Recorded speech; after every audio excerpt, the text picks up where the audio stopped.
Oh, okay. Yep, I got it. There we go. Thank you. Uh, Now I got to get back to my slideshow, I guess. And my welcome comments. There we go. This is the penultimate Zoom meeting of the M&A Forum here in Houston. We are getting near to the end of the pandemic reign. We'll talk about that in a minute. But I'm glad that everybody can join us virtually. It's been fun, but it's had its challenges. Hopefully, you've been able to glean useful insight and information. We got some of that coming up for you just a little bit later in a program with Mr. Gary Randazzo from the U of H College of Business. I'm going to talk about innovation in M&A and its place in M&A. I am your moderator, Mike Dulke. And again, pleased to have everybody. We need more videos, but at least I know we got a lot of ears on us. So thanks for joining us, and hopefully you will be able to follow along on the program, and you at least have your you got your screen on so we can understand listen through Gary's presentation. So thanks. As I said, we at the M&A Forum board has been working on a number of initiatives, one of which is focused on reopening. Bob, you want to take the con for a minute and let people know what's going on? Glad to. We've made a decision that we're going to go back to face-to-face meetings with the July meeting. And we're working on some of the details around that right now. We have secured a new venue. It is the Houston CPA headquarters over on Post Oak. We went there, 2 weeks ago, and gave it a brief run through, and it looks pretty good. I think everybody will enjoy it. We'll be serving lunches again like we used to. We'll have the registration for that meeting up and running here, a week or so, I would say. We're trying to figure out how to maintain our electronic reach through Zoom so that people outside of the Houston megalopolis can join us just like you're doing now. We've been talking to some people about working with us up in College Station to try to create a group up there. So that's kind of in our long-term plans. But if we can pull this off in our July meeting, then we should be available worldwide. We'll see how that goes. We'll have a couple more announcements regarding, and there's going to be some membership changes, I think, membership level changes. And we've been working hard on our planning and budgets and all that sort of stuff that you need to keep a group like ours running. So keep your ear to the ground or your ear to the wind or whatever you keep it to, because there's going to be some announcements coming out here pretty soon. And I guess I would note that among other things, we're going to serve lunch similarly, but not exactly like we were. Right. And as part of the learning, I guess, over the past 14, 15 months, we will be adjusting the approach a little bit on lunch. And hopefully everybody will be comfortable with that. I think that it's going to be great, even if the lunch is a little less elegant than it maybe has been. But promise you, we're going to have good fellowship, and we have the agreement from one of our sponsors, Statesman Business Advisors, that they're going to be putting together the program for that July meeting. I'm looking forward to hearing from a group that's been actually very successful in the M&A space and the advisory space during the pandemic. So we're looking forward to that. It's all part of our mission, which is to build a trusted community and relationships among acquisition-focused investors, lenders, brokers, professional and business owners, particularly in private enterprises that enhance the results and value for everybody, all the constituencies. So we appreciate the input and the participation from everybody that's on the Zoom and who meets with us in July. We thank our sponsors most heartily for sticking with us during this challenging time. And we really appreciate we're in the process of renewing the relationships we've got here. And Bob, I think we're always looking for new ones. I'm sure you'd be willing to talk to somebody about the sponsorship. So absolutely, totally. Please consider it.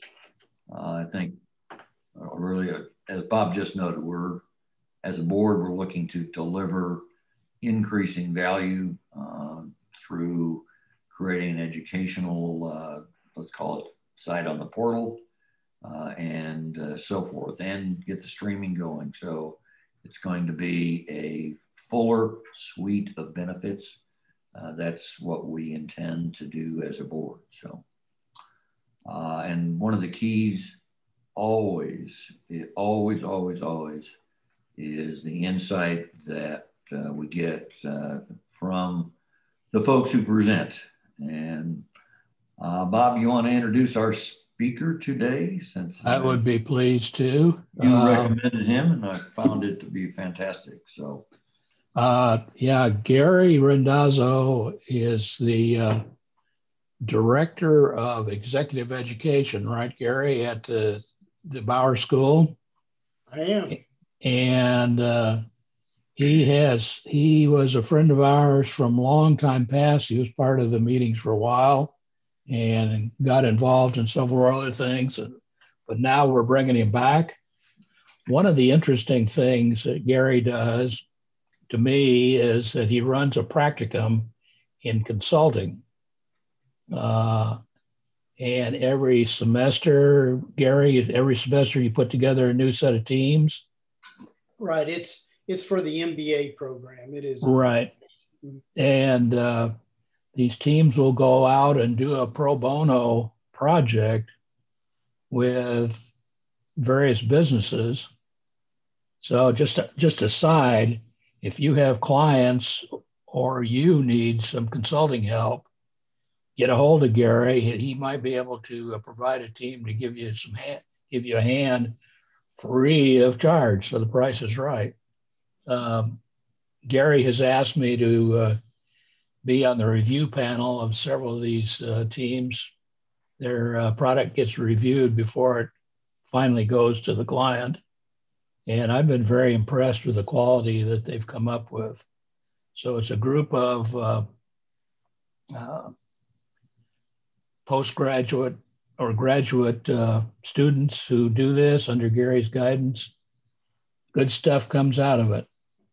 And Gary is also the founder of GWR, so he has a little insight into how consultancies work. So, and he's going to talk to us today about M&A and innovation and how the two intertwine. So, Gary, it's up to you. Go ahead and share your screen. All right, I will do that. See if it works. It does. There work. you are. All right. Good morning, everybody. Let's see if I can get this back down. I think maybe I'll just leave it like this. Can everybody see that? Looking good. Okay. What I need to do is go right to the top. I was lucky enough to meet Clayton Christensen just as his fame started to rise. I don't know if anybody here is familiar with Clayton.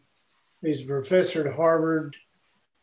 He wrote the first book. He's written many, many books, but it started out with The Innovator's Dilemma. And after that, he became what I would call the guru of innovation, disruptive innovation worldwide. And so I was lucky enough to know him. I was lucky enough to have him come visit with my team when I was the senior VP at the Houston Chronicle. And then I spoke at his conferences, but at the end, and worked with his MBA students. But as it turns out, he was the one that helped Intel develop their strategy to keep and hold on to their market. And he was the individual that really took disruptive innovation to the heights that it is today in certain circles.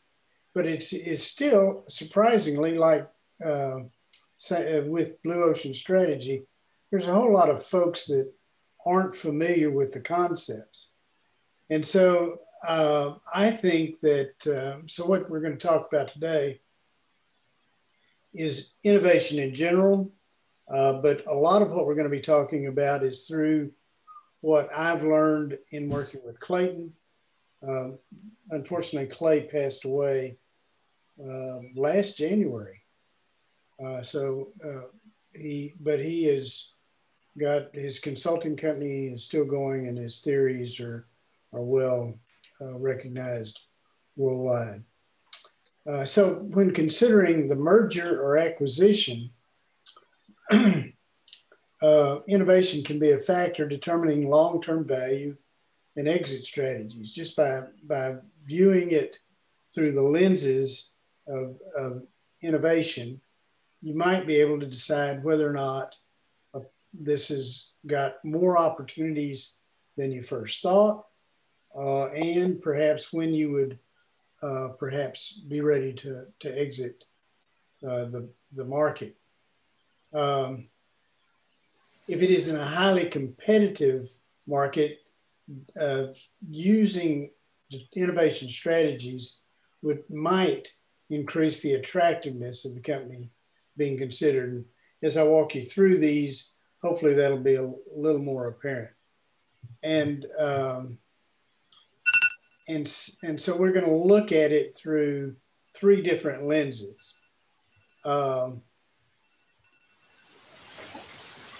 Broadly based, innovation is a discussion and is considered important and a key to business growth and expansion.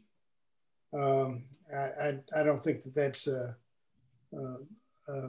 huge revelation, but it is important to understand that innovation, people will come to us. Sinopec came to us not long ago and said, I'd like you to send faculty to teach us about innovation.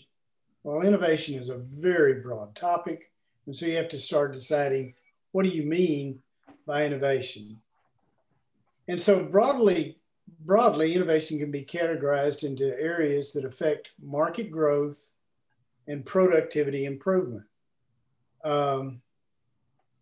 And generally speaking, those things that grow markets create new jobs. And those that focus on productivity eliminate jobs. When that would be, you probably already know that, but it's going to be maybe hopefully a little more apparent when we're through here. So for an economy to grow, there need to be more market growth innovations than productivity innovations. If all you focused on was improving productivity, then over time your economy as a whole would stagnate and shrink.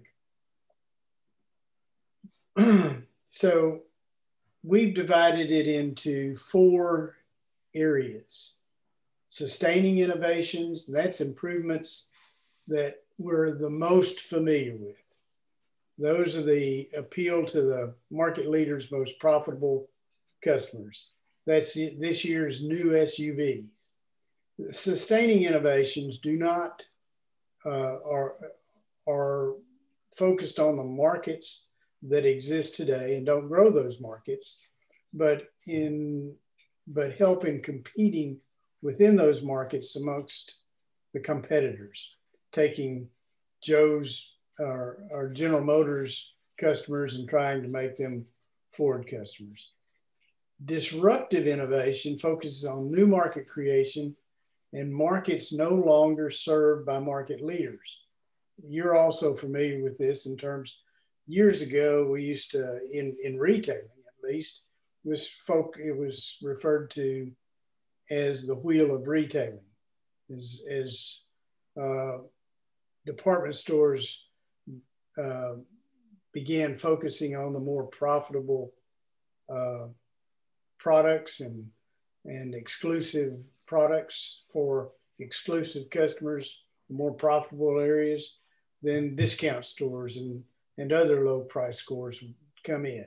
And those stores would move up until they were displaced by someone else. Blue ocean innovations create new markets in existing industries and make competition irrelevant. This is finding what they call blue oceans in red ocean. Most of the market focused around sustaining innovation is what Mabanye and Shin would say, or red oceans. They're very competitive and people trying to fight for market share based on price and differentiation. And productivity innovations focuses on reducing inputs for each unit of output. So sustaining innovations are improvements, and feel free to break in and ask questions when I don't do a good job of explaining, or if you have questions. Sustaining innovations are improvements designed to maintain or grow current markets. And so you'll see that whether it's the grocery business or the automotive business, you'll see innovations that attract customers, but they don't really grow the market. So if you look at this year's new SUVs, they are geared to move people from lower priced cars within the company or from other companies with higher priced SUVs. So sustaining innovations usually focus on the most profitable market segment with product improvement. So this is the next bell and whistle for the computer, the next upgrade for software, the new fancy grocery store,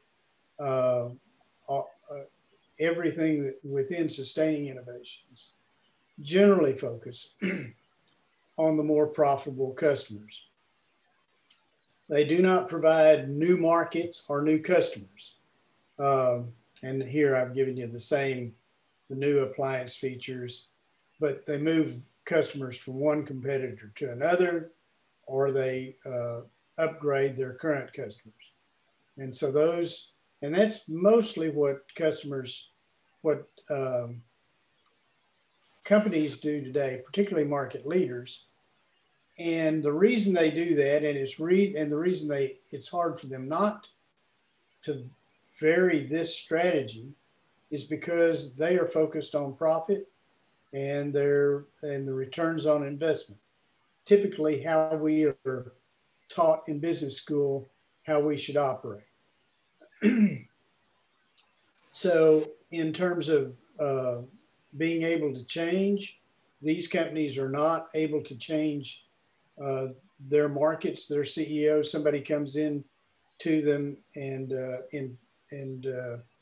wants to offer a new idea if it's not in line or competing with resources that are already focused on current customers, it is difficult to get them to break those resources away.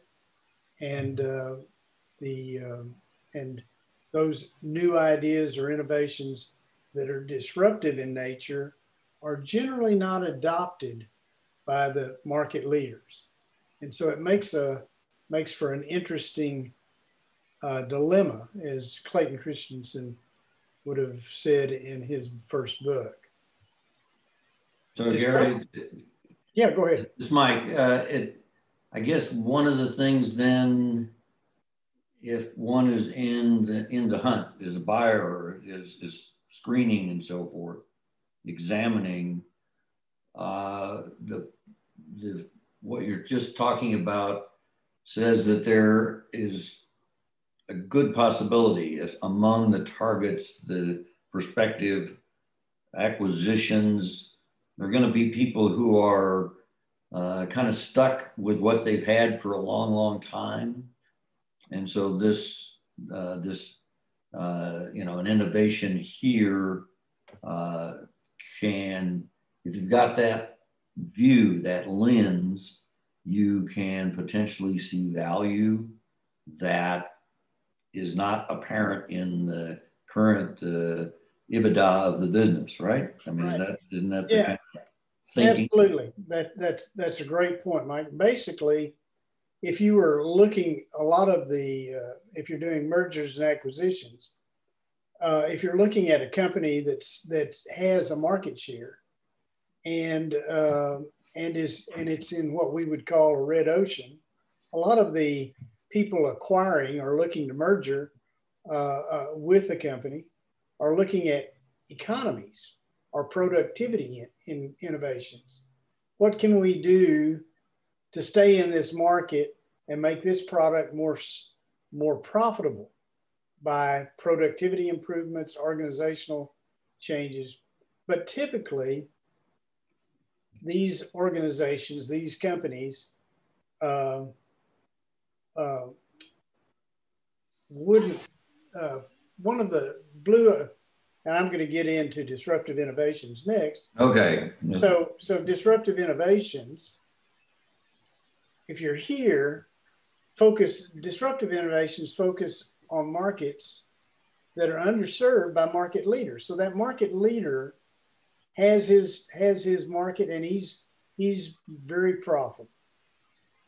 And so somebody walks into the CEO's office and says, well, I know we're making a lot more money. The question is to you, sir or ma'am, should we invest in some more bells and whistles and make our most profitable product and more profitable, and gather that from that ever decreasing size of very profitable customers? Or should we go downstream and create a product that is not very profitable and serves a market that doesn't have a lot of money? And so the CEO, most of the time, will say, not going to do it. And if there's an opportunity, they recognize there's going to be a change in the marketplace, they're generally not able to take the resources, even if they want to shift to the lower end of the market. Markets served by disruptive innovations are not generally not profit generators for market leaders. The example that is given most often is rebar when the mini mills first started. So the mini mills started out with rebar. Rebar for vertical steel mills was the least profitable market segment. They were actually losing money on it. Mini mills, you take a fairly small area, room, fill it with junk steel or metal and zap it, and they could create rebar and actually have a pretty nice profit margin. Now, it wasn't pretty rebar, but rebar is in concrete, so it didn't need to be beautiful. And so the vertical steel mills really liked the idea. They were glad to give up that unprofitable market to someone else. And the mini mills were happy to take it. And so that's probably the best example of where it starts. The market leader says, I don't really want to serve that market. You have somebody that says, I can serve that market, I can make some money. And so you'd think, so everybody thought, well, now the mini mills are making money, the vertical mills are making more money, everybody's happy, right? Wrong. The mini mills now are saying, well, I wonder what the next level of least profitable customer the vertical mills have, and can I go after that? And that's exactly what happened over the years. And worldwide today, I think 25% of the steel is produced by mini mills. Disruptive innovations typically focus on the job to be done. And so rather than the bells and whistles, they're looking at what is the job we're trying to get accomplished, and can we do that with what is known as a good enough product, which was, again, on the mini mills, the first Honda Civic. I don't know if anybody can remember the first time Honda Civic, but it was kind of like a toy car. It was very small, but it got lots of miles per gallon. And I would never have bought one, but a lot of people did. And Honda began upgrading from that little Honda Civic to where they are today. The Honda Civic today is a pretty decent car. And so whether you consider, and this happens in every industry. Well, I mean, if you look back 100 years, it's whether it's direct mail, RFP mail, rural free delivery, mail disrupting, being the disruption for general merchandise stores, the big stores. People could no longer had to go to these big stores. They could order it online. Was it as good? No. I don't know if you ever ordered a pair of pants used to direct mail, but they never fit quite right, you know? They aren't the tailored things. Disruptive innovations, again, the market leaders can't react. Digital equipment, for example, digital equipment.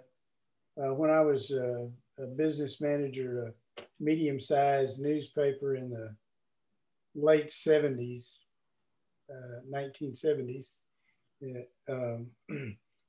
I'm old enough, it could have been the 1870s, but actually it was the 1970s. Digital, we had a digital PDP-8 as our computer. It was a mid-sized computer, and digital for years had that market, the digital mid-sized computer. And they saw that the microprocessor, the desktop, was infringing on their market. They knew it was at some point with the chips increasing their speed as fast as they were, it wouldn't be long before microprocessors would take that market. And they tried 6 different times to focus on the desktops. 6 different times they failed because their core customers, their most profitable customers, kept demanding those resources. So even if the market leader wants to start to try to blunt that strategy, it is a very difficult task. IBM was successful in doing that, and Intel was successful in doing that. Now, how IBM did it was just started a complete new desktop division, put money into it, and walked away from it. And so those people were not subject to being taken away drawn back into the big computer, a mid-range computer resource fight. And so when they're able to do that, and so this is a look at how that works. You have the sustaining innovation. This is the guys, these are the market leaders. And they're continually adding bells and whistles and improving product performance as time goes on. And customers typically can absorb the performance at a much lower level. The area here is then, these are customers that are above, that require something above what the norm can do. So that can be, these are the very, very profitable customers. But you can see when the line crosses here, when the lines intersect with the sustaining, there's a whole lot of people that are getting left behind, that they don't need the extra performance capabilities being provided. And here comes along a guy, a market disruptor, who says, well, I don't provide all that stuff, all those bells and whistles. And there is a large enough market that they can now, their innovation or their capabilities now meet the market needs, and they can begin making a profit moving up. And you can see as this line grows, there's probably another line down here of the next round of disruptors. It's going to come in somewhere down here and displace. What happens though, and this is what happened with digital equipment. They kept moving down that line. The microprocessors kept moving down that line. Then HP Inc. bought, well, actually it's Compaq that bought digital equipment. And then HP bought Compaq. But that's the story of disruptive innovation. So if you're thinking about a merger or acquisition, one of the things you can look at, okay, you've already looked at it from the stance of it exists, it's come to your attention, there may be a market for it, there may be an opportunity for you to make some money here. One possible lens to look at it through is it a disruptor? Could it be a disruptor? Could whatever product they're providing be changed so that it could be a disruption in the marketplace? Or are they about to be disrupted? In other words, are they one of those market leaders, and are there some disruptors in the marketplace that it's going to make it difficult for you to do, if you're going to buy it and you've got an exit strategy in 5 years, is if they stay with the same strategy, is the disruptor going to have a potential during that time of really decreasing the value of your investment?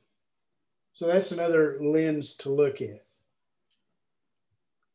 Blue ocean strategies, and if you keep that same merger and acquisition Gary, I'm sorry to interrupt. Can you go back to the slide? I had a quick question for you. All right. So I love this slide. That is awesome, right? So keeping with the car analogy, so if I look back a few decades, when Hyundai and then more recently Kia entered the U.S. marketplace, they were definitely on that disruptive innovation chart. You know, Hyundais were cars that you almost throwaway vehicle that you buy for your high school or college students, something like that. Now, over time, could we argue that they have now sort of moved off of that curve and are now on the sustaining innovation curve? Because I look at some of the products that they offer now in the marketplace, at least from a feature set, they look pretty similar to some of the premium brands that are out there. That's exactly right. That's what I was saying, is that you can imagine, so let's say this is Ford and GM. Yes. Let's say this is Hyundai, Honda. Well, this is Honda, right, and Toyota back in the day. Then right below that is another one that's going to be coming up, and is Hyundai. And so they are now, and so all three of them would then be going toward those more profitable customers. And it's going to be, what is the new Chinese Gi? I think more like Uber and Google Drive now. These are the next car companies. Well, so well, do they provide a good enough product though? See, the key here is to create a product that is really underperforming. So if you look way back in the day, Toyota and Honda were underperformers. They did not, didn't get all the fancy stuff you could get in a Cadillac or really the most typical General Motors or Ford or Chrysler vehicle. But it got you where you wanted it, and it had advantages in terms of mileage, and it was pretty reliable. And then today, and so then following that came the Hyundais and the Kias right behind that, and they're displacing or competing, and their cars were good enough only. So identifying the job to be done, as my wife says, although she has a real nice car, she'll say, I really don't care what kind of car I drive. I just want to get from point A to point B. I, on the other hand, like all the accoutrements. but isn't that where Henry's comment about, I don't know if it's Uber or whatever, but it's exactly that. That's the customer, your wife, who doesn't really care about the car. She just wants to get from point A to point B. You know, that is a good argument. That is a good argument, Henry, in that the disruption doesn't necessarily have to be the next model of car. You're right. It could be an Uber or Lyft. Yep. I think it goes back to the whole concept of job to be done. Yeah. The next car companies are going to be Uber, Google, Amazon, and Tesla. These are the ones that are leading the transportation into the future. Well, Uber in the sense that now that the Tesla and some of those, particularly the General Motors and Ford in the new electric vehicles, those are technology innovations. Uber, as you pointed out, would be a disruptive innovation. Yeah. I'm not sure that we would classify Tesla as a disruptive innovation because it's not cheap. It doesn't go to the least profitable customer. It's not trying to provide a product for the least profitable market segment. It is more of a technological sustaining innovation. So it's going to go, Tesla, those kinds of folks are really, you can't buy a Tesla for, I mean, they are trying to get some cheap cars out there, but they still are more for the upper economic strata. Well, the technology adoption, always, you have a few market participants at the beginning until the technology start to be proven and start to attract, and this where it catch the trend, and this where more and more participants will join in and the economics will start to drop. So they are still in the beginning of the S curve.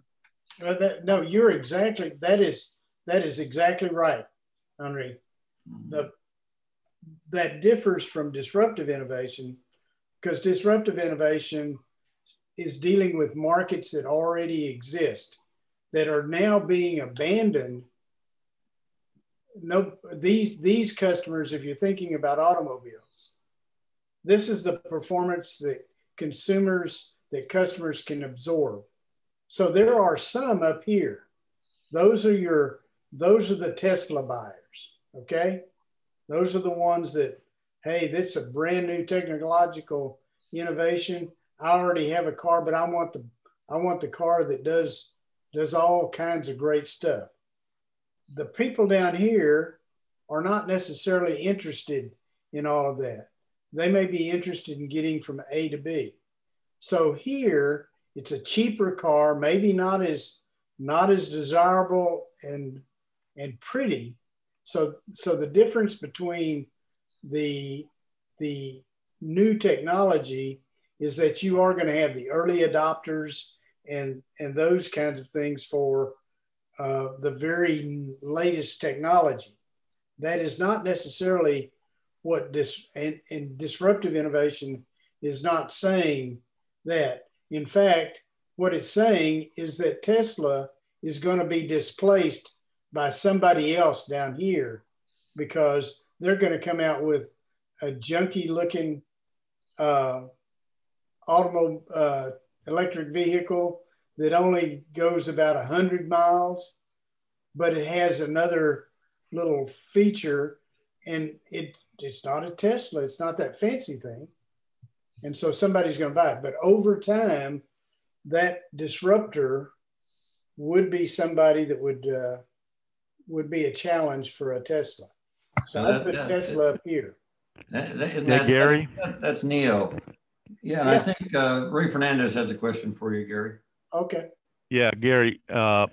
So what would this graph look like then if you look at, the Blockbuster was the market leader, and then Netflix came in, all the streaming people. So that's probably a disruptive innovation.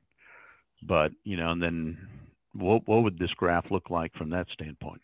Okay, so Blockbuster started out and began offering,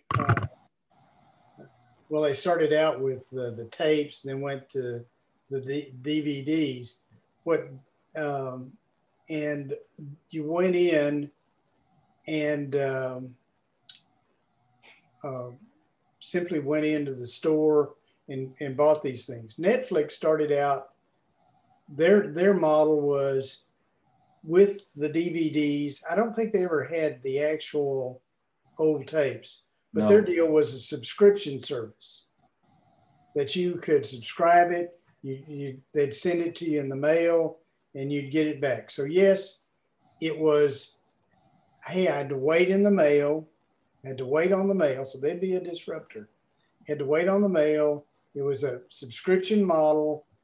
Whereas Blockbuster, I go in, I don't need to be a subscriber, and I can pick it up this afternoon. I can go get it. I don't have to wait a day in the mail. And so they began, but with that model, you could buy it, you could get it, and there were some advantages to the Netflix model, even in subscription. But then Netflix decided, particularly when the internet and the digital streaming services came about, they were able to shift. They already had the subscription model in place, and so they've just taken off. Now, so their competition is now going to be the YouTubes, those people that are coming in underneath, showing, hey, we may not have all of the stuff, but we got some of the stuff and we're pretty cheap. YouTube is pretty much free on a lot of the stuff that they offer, but they are now growing into the streaming services, as are a lot of other players. So did that help answer the question? Yeah, and so is that an example of disrupting an existing market and then creating a new market, or just disrupting an existing market? I would say that would be disrupting to the extent, it's a little of both. What I tell my students is that when you look at the innovation strategy, disruptive innovation, blue ocean strategies, and even marketing myopia, as it was taught by Theodore Levitt back in the 70s.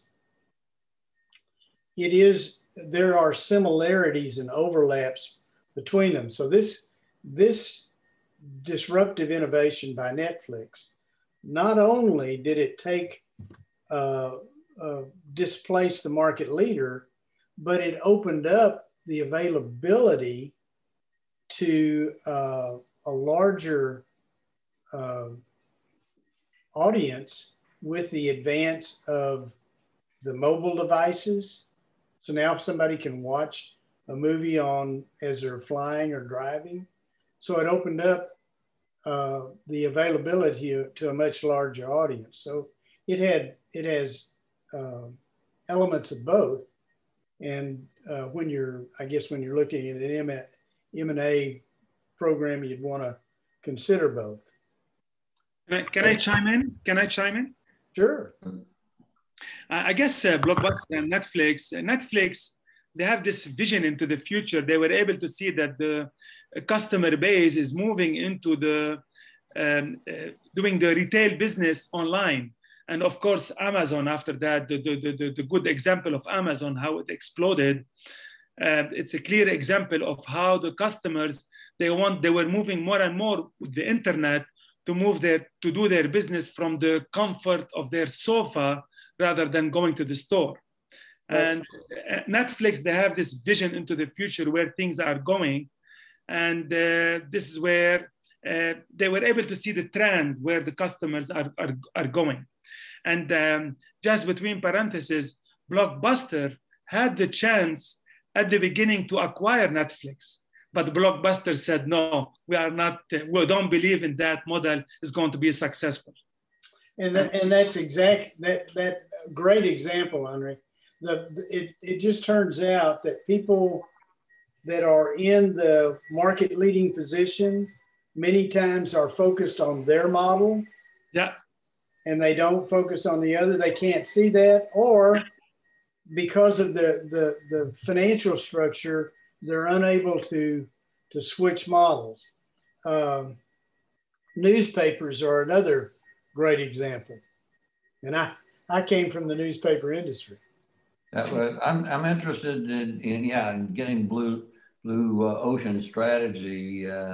So blue ocean I've been waiting for this for a while because you've been telling me about it. So let's talk. We're running out of time, but I really want to talk about this one before we go. I apologize for that, but the blue ocean. No. The questions have been great. Blue ocean innovation. We could talk about Blockbuster for a long time, but So blue ocean strategies and blue ocean innovations are focused on creating new markets. And so this is the Netflix kind of did that accidentally because of the new technologies that made themselves available. But blue ocean strategies is a concerted effort to identify blue oceans when you are in a market. So now you're going back to that company you're thinking about, looking at acquiring. Are there some strategies that can be deployed if right now there's a lot of competition amongst the players?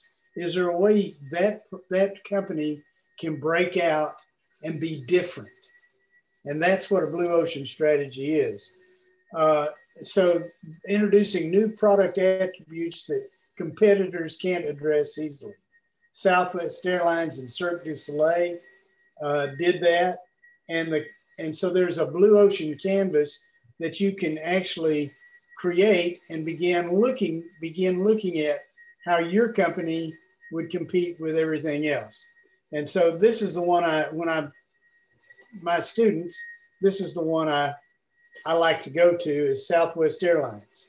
So if they did a blue ocean strategy, they would say, this is the average airline. Their prices were higher. They had seating choices. You could choose your seat. You had hub connectivity. You had lounges at the airports. You had meals on the plane, used to. Friendly service, and the speed was, as far as airlines go, it was average speed. And Southwest Airlines said, well, I wonder if there's a way for us to do something different. And we know that there are a lot of people traveling from Austin to San Antonio and Dallas to Houston and Corpus Christi. What if we looked at those people driving and what the cost was there? And what if we wonder what would happen if we developed an airline that cost about what it costs to drive to a market, that unfortunately you have the same seating choice as you would in a car. In other words, what's available. There is no hub connectivity. There are no lounges, or very few lounges. The meals consist of peanuts. We are very friendly. If you recall the very first ads of the airline, very friendly service, and the speed was good, and you got there much faster than you would from an average airline, because the average airline flew into a hub and then you took a puddle jumper to the next stop. This guy took you right to it. And the speed was almost as good as the automobile. So what they did was, now they entered the market and the major airlines couldn't compete. They couldn't shut down their hubs. They couldn't do. And so when you're looking at that new acquisition, if you drew one of these canvases and looking at all the attributes of the industry and the competitors and picking out where your company has differences, and can you create a business model around them? Well, for as long as I can remember, Southwest Airlines has been the most profitable airline in the country. So they did a pretty good job. And I'll wrap up real quickly with productivity innovation. That started way back in the 12th century with ships being moved down a canal, being different phases being put into place. It was really, it was Eli Whitney that really brought it to bear in the United States. Then Henry Ford, and well, actually it was the Oldsmobile that really started out, but Henry made it into what it was back then. But it lowers cost per worker and increases output. It standardizes the parts and the products so that it can be produced quickly. It eliminates the need for tradesmen. So just anybody with minimal training can do each job, and it increases the output. Standardized components boost productivity. Productivity innovation combines technology advances and operational efficacy. And I know I've taken more of my time, more than my share. This has been fascinating. This has been fascinating. And honestly, I've got notes here that we could probably go on, and I'm sure Henry and George and everybody else has got notes too. But that was just, it's such an important subject. I know Austin deals with coaching and so forth, and you think about from the acquisition context, you know, you go in and people are wedded to the old, let's call it thinking, and you say, well, we're going to have a strategy meeting, and you get the guys around the table, but everybody has the framework, you know, and at some point, somebody's got to say, you know, these tapes that we're putting on the shelf, someday they're just going to get rid of the damn things, and they're going to go right to their computers. And we ought to be thinking about what's our strategy there. And guess what? Most of the time that question won't come up because everybody's invested in what's going on right now. I mean, I will leave it here, but Blockbuster and the infamous Enron had a project that I was not exactly involved in, but close to, for like 2.5 years to do exactly what Netflix is doing today. And they could not get, there was a combination of technical issues, but also you could not break them from the stores. All the resources, I think you said it, Gary, all the resources went to stores. And, you know, there was just not enough time and attention paid to what was going to be the future. So again, Gary, thank you. That was fantastic. You know, I've got, I think, Gary's email in the, what I call the show notes. If you got questions, you want to follow up with him, please do.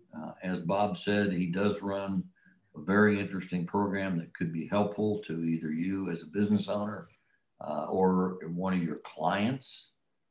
So I would appreciate, let's see, I got to do something here, but let me do this, and I gotta end with the right flourish here. So we are meeting one more time virtually in June. It's the fourth Tuesday in June. The exact date escapes me, but looking forward to seeing people then. Looking forward to getting together in person in July. To end with a final thought today, ask, there's the show notes. That's where you find people. Great sponsor, great friend, George Christi, JDKG. George, are you here? Can you take the microphone for a minute? I'm here. Close us out, please. Great, thank you, Mike. You know, Mike always does yeoman's work putting these presentation materials together, and always leaves us with a pithy thought. And so we kind of collaborated about this today. For those of you who have been around a long time, you've been reminded repeatedly that the M&A Forum is an outgrowth of CEO NetWeavers.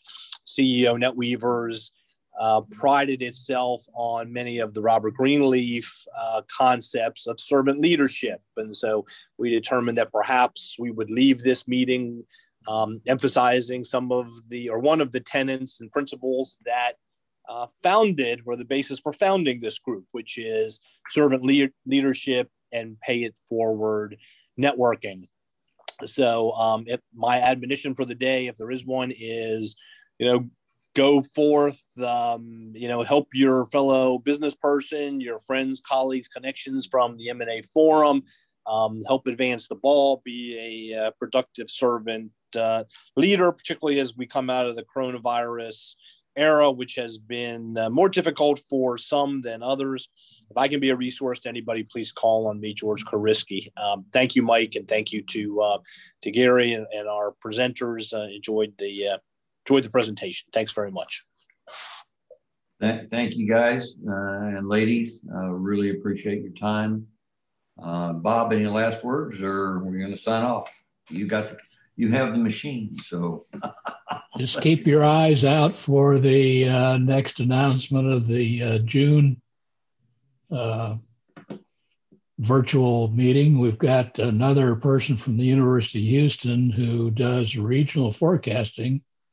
We've seen him before, and it should be real interesting to compare what he had to say in January with what he's going to say about our regional economic progress now and in the future. It's a real different world. All right. It is. Thank you very much, everyone. Thanks, George. Thank you. Thanks, everybody. Thank you all. Everybody take care. Thank you.